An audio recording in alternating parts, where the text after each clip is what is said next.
And we are live. Hello, hello. Good morning. Happy Friday, everybody. Thanks for joining us. Today, we have a very special kickoff to our series in April, springing into SEO. Now, because I am not an SEO expert, I thought only the best thing to do for this topic would to be bring on our SEO expert that LPC partners with, Brian M. Reiser. He is a strategic SEO consultant, a digital nomad hailing from Florida and up in the wilderness of Maine this month with his brother. So in New England, wherever you're hailing from, I'm not sure if you heard, but up here in New England, I'm in Boston, like I said, Brian's in Maine. We had a very rare April nor'easter. So we are both dealing with a little bit of in and out power and whatnot. So bear with us. If anything happens, just hang tight because it's not been the greatest internet or power over the last about 48 hours for everyone in the kind of from Massachusetts all the way up to Maine, New Hampshire, Vermont area. So tell us in the comments if you experienced power outages where you're from, just so we can feel better about ourselves. So anyways, let's kick off. Brian, tell us a little bit about your background, your career, in how you got to be an SEO expert. And then let's just dive right in. We need to understand what SEO is. And as I always say, tell us like you're telling your grandmother or you're a kindergartner, so we really understand. Because some people on this call might be listening and really don't even know what it is at all. So let's hear it. Good. Hi, good morning. First of all, Lauren, thank you so much for having me on today. I'm so happy to be here with you. You are one of my very favorite people to collaborate with, so this is a real treat for me. So let me tell you a little bit about my background and how I got into this game. Once upon a time, I got my first job as a marketer, working for a blues musician named Joe Bonamassa, who goes by the nickname the Blues Rock Titan. If you watch a lot of PBS or you're really into the blues, you might have seen him play. He is one of the world's greatest guitarists, and I had the honor of being brought on to be a full-time writer and content marketer for him. That job was mostly about email marketing, a little bit of social media, website blogging. Really had very little to do with SEO, but it was hard to be in the world of blogging at that point without starting to hear about SEO and kind of the marketing powers that it contained for getting your content out there. So I started to learn about SEO on my own, and really, kind of teach myself how it worked, and how that game is played. And very quickly, I kind of fell in love with it. It became the process that I most enjoyed in marketing, and yeah, it kind of drove me to consume as much as I could. And ultimately, I sort of transitioned from being a self-styled content marketer to a full-time SEO professional. That is awesome. And that's just like such a true story of how people get into their specific marketing field. Is they kind of start broad and then they dive into the area that they like the most, which is kind of what happened with me in writing and LinkedIn. So tell us, what does SEO even mean? When you talk about how much you like it, what is it that you like? Tell us, kind of give us the 30,000 foot overview.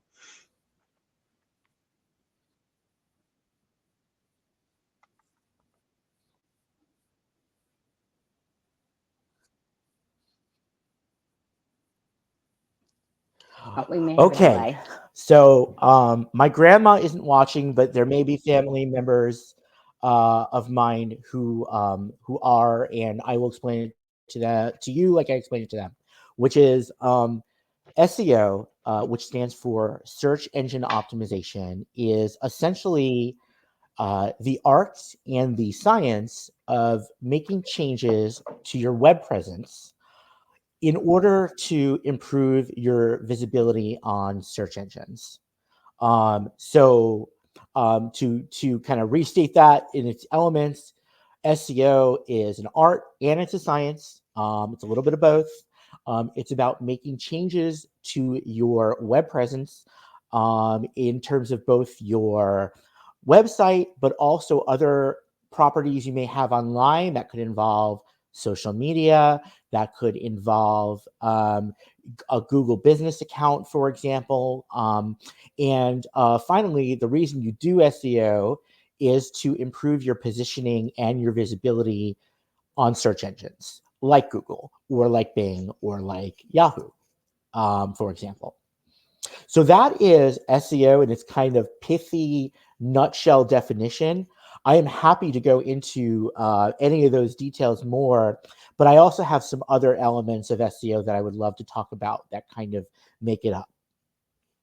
Yeah, let's hear that, and then we can kind of backtrack if anyone has any questions. Guys, we know you have questions, so pop them in the comments. This is not a topic that you can easily, to be cheeky, Google and figure it out. There's a lot of misinformation, conflicting information, just information out there.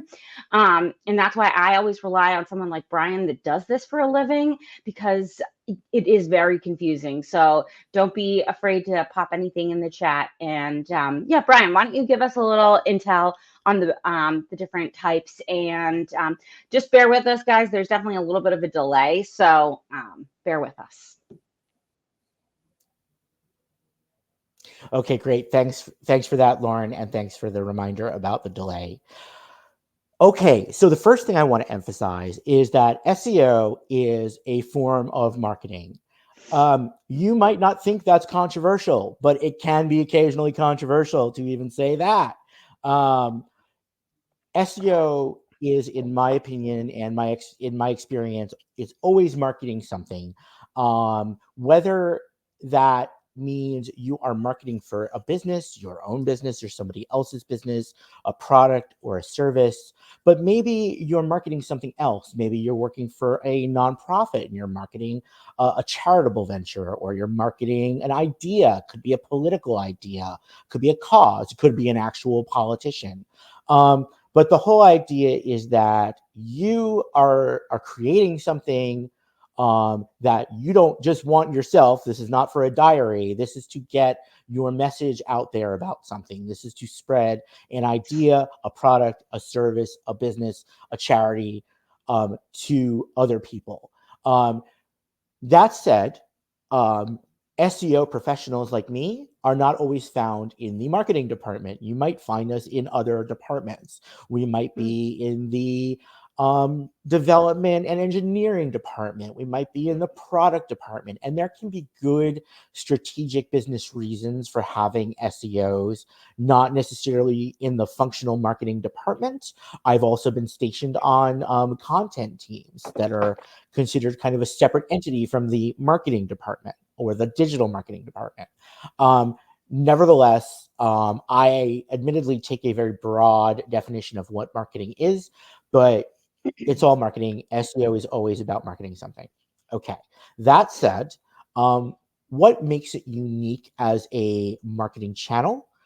So search engine optimization, one of its most important features is that it is an organic channel, right? So that means you are not spending dollars on advertisements. That's really all it means. It doesn't mean you're not spending dollars on anything, but it means you're not buying ads that are being pushed out to other people. This is really important to emphasize because I've spoken to many business professionals who, when I say what I do, I'm in SEO, I'm in search engine optimization. I help people with their visibility on Google. The first thing they'll say to me is, "Oh, I know how to get to the top of Google. You pay for it." And that's not entirely wrong, because there are advertisements on Google, but that is a separate marketing channel from SEO. That is not SEO. That is paid Google or pay per click or whatever you want to call that channel. But there is underneath those advertisements and around those advertisements sections of Google that you absolutely do not pay Google to be on. You have to get on them through other methods. And that's what SEO is all about. So I'm hoping that makes some Yeah. sense so far. Yep, yep. And that is a good point because I think, if you to the, at first blush, if you pull up Google, it can be a little hard to tell what's an ad and what is actually Google. The little ad text is very small. So I think that is an important point to recognize, that when you go on Google, just because something is at the top, it does not mean that is actually what you're searching. That is likely the pay-per-click ad. And that's where the confusion comes in, it sounds like. That's exactly right. That's exactly right. A lot of the confusion comes from that, or just not knowing that Google has this, separation, this strong separation between the paid program and the organic, because it's not natural necessarily that you would think that unless you knew about the system and kind of how it works, and that there are these non-paid positions and these paid positions and stuff. So, absolutely. Thanks for that. Okay, so what else is unique about SEO? So like other organic channels, like for example, organic social media, organic Facebook and LinkedIn, um, it is a more inbound channel, and I would say actually even more inbound than those in some ways, because you're not pushing out content to people who are not already looking for it. You are That's pulling true. people in, by creating content, creating websites, creating things that people are already like, I want to know this information. I need to find this information. So I'm going to type into a search bar and look for it. And then they come to you, as opposed to the opposite, where you run an advertisement and they're watching their favorite television program and all of a sudden an ad pops up that they weren't looking for. So it's very much an inbound channel. And just clarify for the viewers that Another may thing not that know, makes it what different does is, inbound mean? This delay. yeah, It's so I brutal. tend to think of it as, there are, I guess, different ways to define it, but I think of it as like kind of a I know, I'm sorry, a push versus a kind of a pull strategy. So again, pushing out ads, for example, versus pulling people in who are already kind of on the lookout for what you're doing, if that makes Yeah. sense. Yep, absolutely. Okay, great. Okay, so I have two more things that really define SEO, and then we can move on to how to do it more. So two more things that really make up what SEO is that it is it's not really a shared experience. It's not really about community. It's really not about going viral. And that makes it very different than social media marketing. Social media marketing, it's all about getting into conversations with people, engaging with people, relating to people. And then ultimately the hope is that people are going to love your content and want to share it everywhere and go viral. Like that's like the jackpot. SEO is not like that at all. Most search experiences are just you and a keyboard and a piece of content or a website, and you read it and you Mm. consume it. Maybe it's a video and you watch it. At the end, you might hit the share button on it. You may share it on your social networks, but it's generally, SEO is not about engaging in a conversation and that kind of like two-way or multi-way communication. It's very much targeting um, the individual, and what you want, instead of like going viral, is to rank higher and higher up on the search engine rankings. So what you want to do is, when you search for something like buy shoes now, well, if you have a shoe sales website, you want your website to be as high up in the results or come first in the results as possible. You want it to be the first thing that people see, or the second thing that people see when people search for that, because the higher up and better positioned you are on those search results, the more likely they are going to go to your website and not some other website, and hopefully buy a pair of shoes or take whatever action you want them to take. That makes sense.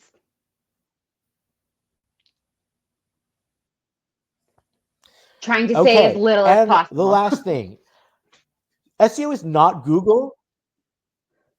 Yeah. Um, SEO is not Google, but SEO is pretty much Google. SEO is 95% Google. The second biggest search engine in the world has traditionally been YouTube, which is, by the way, also owned by Google. So Google is just the powerhouse here.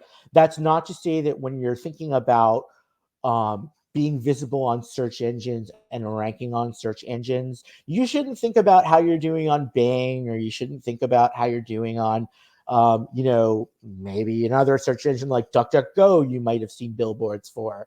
And even, within social media apps like LinkedIn or like TikTok, there can be search engines within those apps where you can search. But when people are speaking about SEO, it's 95 to 99% of the time talking about how to optimize your web presence specifically for Google, because that's where the searchers are. That's where most of the audience is.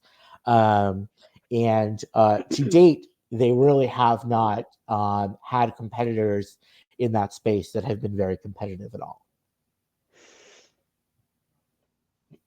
That's crazy. That's very interesting. But it really does go to show that you got to meet people where they're at. If people are on Google, that's where you got to go.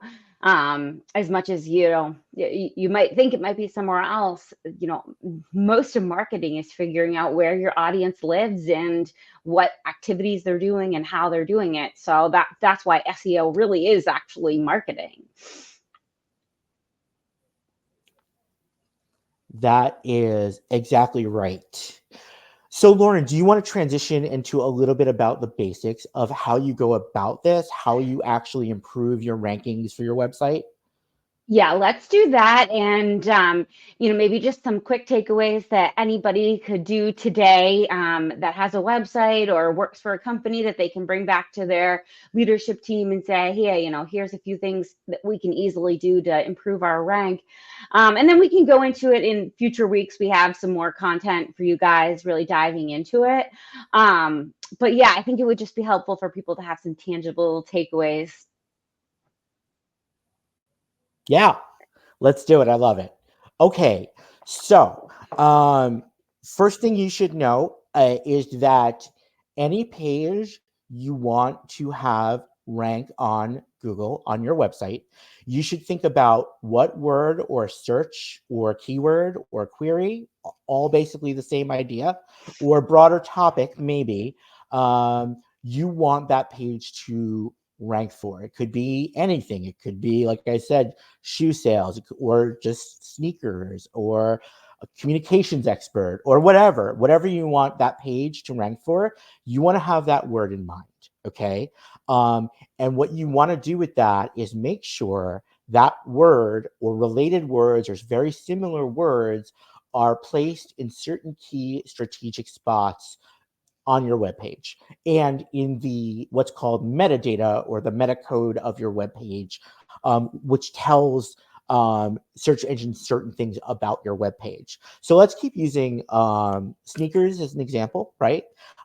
Just a basic word. But if you were trying to rank a page for sneakers, I'm going to give you a few key areas of your code or your content where you're going to want to have that word, or that keyword. So I'll give you three, and then maybe we'll have time for a couple more. But one is in your title. Now, there's two things here. There's a title, which is your code title or your page title. Oh no. We lost ya right in the middle of the good part. You know, this New England weather, you guys, pretty crazy. Let's see if I can. Oh no. Okay. He's gonna come on back. Um, I'll keep my eye out for him, but I can continue the conversation a little bit. Um, And just want to clarify, because I know that some people are on this chat and may not even know what the metadata is or what that is. And normally I would have interrupted Brian, but as you guys can see, the delay is quite extreme. So you know what? Hashtag New England. So the metadata is something that you would find on the back end of the website. So if you are looking at a website, you're not going to know what that is. But if you go into the back end, like my website is hosted on Squarespace. Some people are on Wix or WordPress, or if you are with a big company, you might have a proprietary platform. But on the back end, there are little pockets of information that you type in information about what the page is about. So if my homepage is, laurenperna.com, and I'm talking about all the different things that I do, I would put in a little bit of information that, Lauren Perna Comms is a communications agency that specializes in life science content and copywriting. That metadata, you can't see that on the front end, but that metadata is what Google is seeing and understanding what your page is about.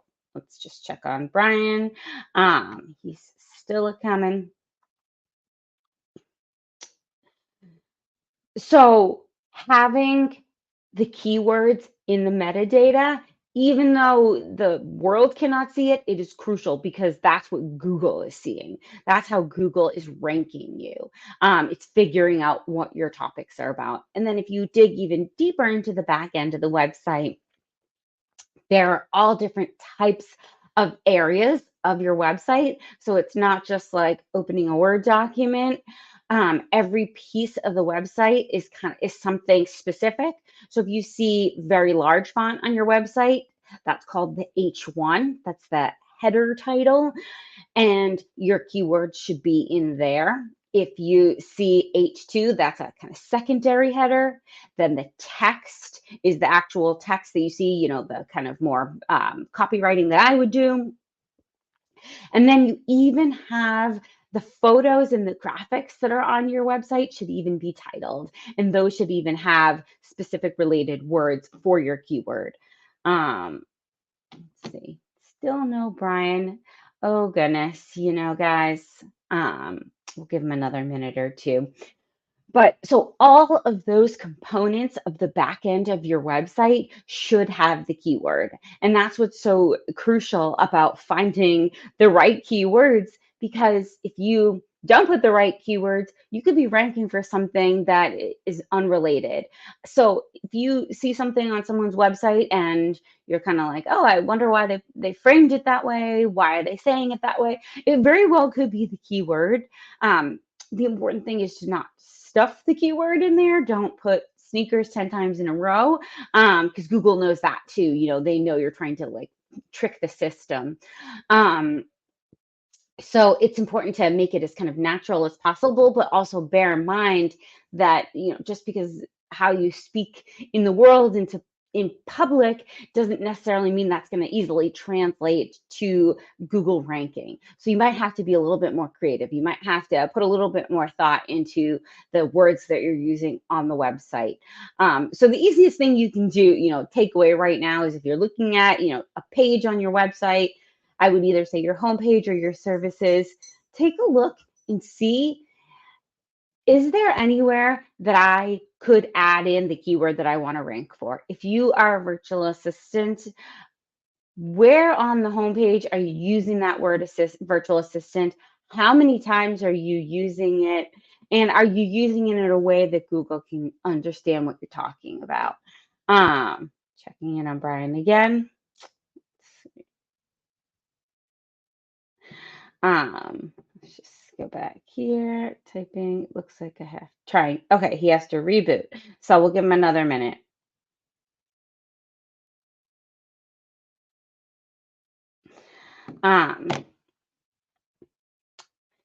So really taking a look and seeing on that homepage, is there anywhere that I can type in, that I can put in the word virtual assistant? And, if we're using Brian's examples, where do you use sneakers?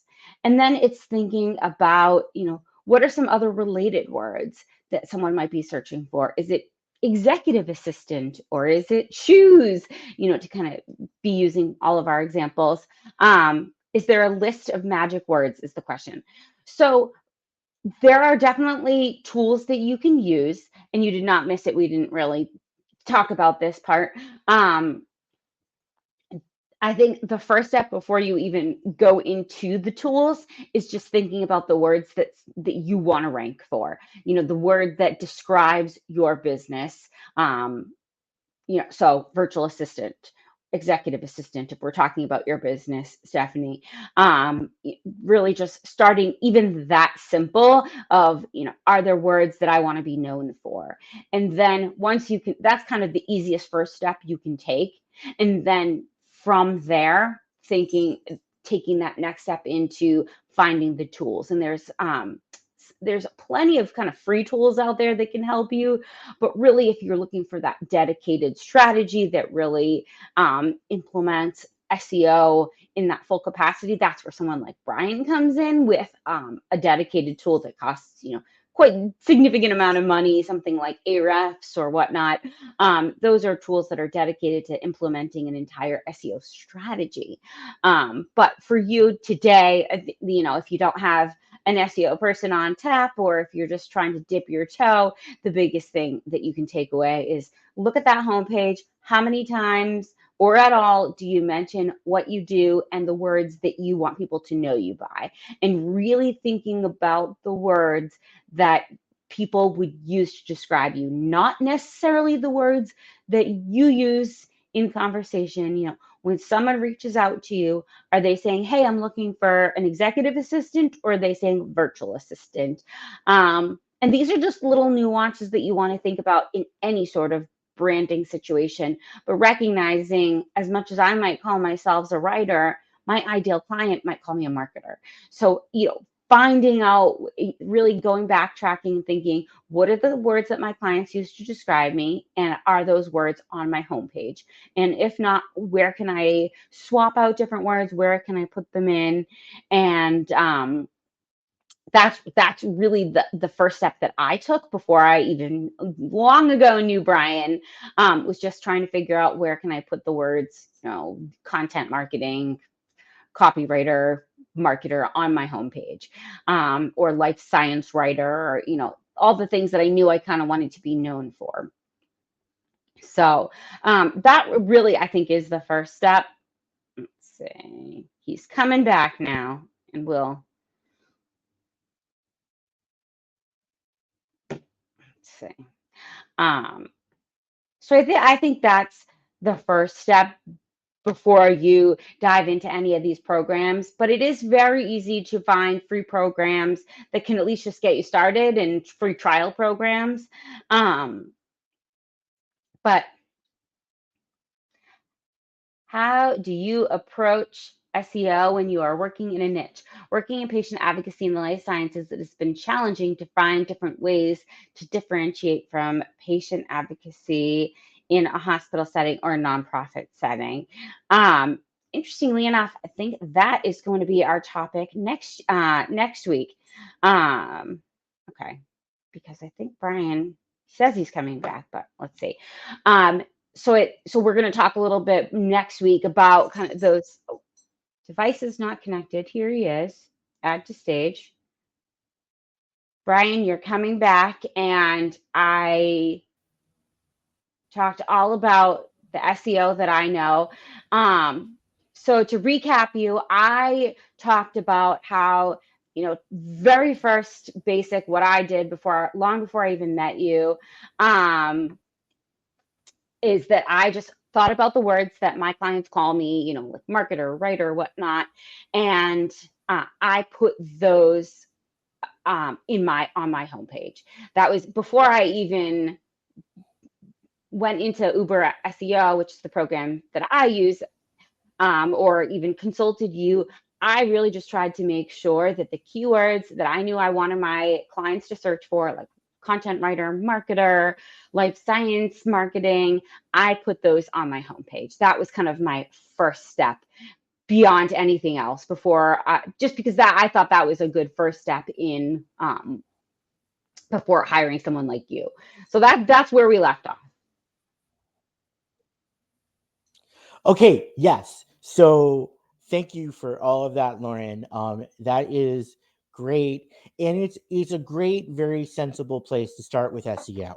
Okay, think about the words that people use that they might use to find you, who your ideal audience might be using to find you, or people like you, or services like you, and you want to have those words on your website, in your content, on your properties.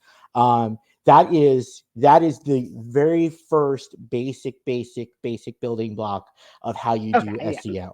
Um, and All right, we can close what down I now. was I already going to talked about start talking about was how you can be very strategic about where on your content and in your website you put those words.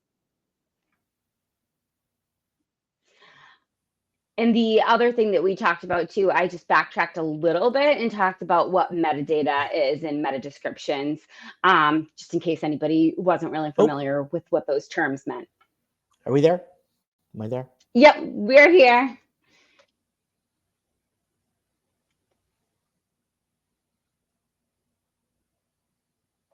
Are we frozen? Oh boy. Well, if you can hear Brian, I would say probably time to wrap it up. Maybe one last few tips, and then we can pray for no nor'easter next week.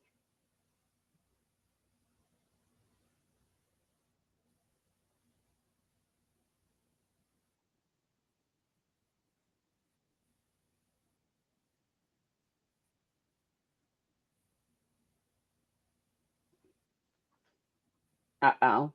All right. Well, I think that is our cue, guys. Oh, okay, he's gone. Um, that is our cue, but it sounds like we can next week. God willing, there'll be no northeaster, and we can actually have this live conversation. But Lily brought up a great point last in the comments about how do you approach SEO when you're in a really niche group, and that's what next week is about. Brian's really going to be helping us understand how to approach SEO if you maybe think you don't need it, or even if you have like an issue with you've been having an issue like Lily is saying, that it's just really hard because your area is so nuanced and niche. So he'll talk about that, because that is something that I do struggle with, figuring out these very niche organizations that I support as a life science writer. How do we rank when no one's ranking for these words?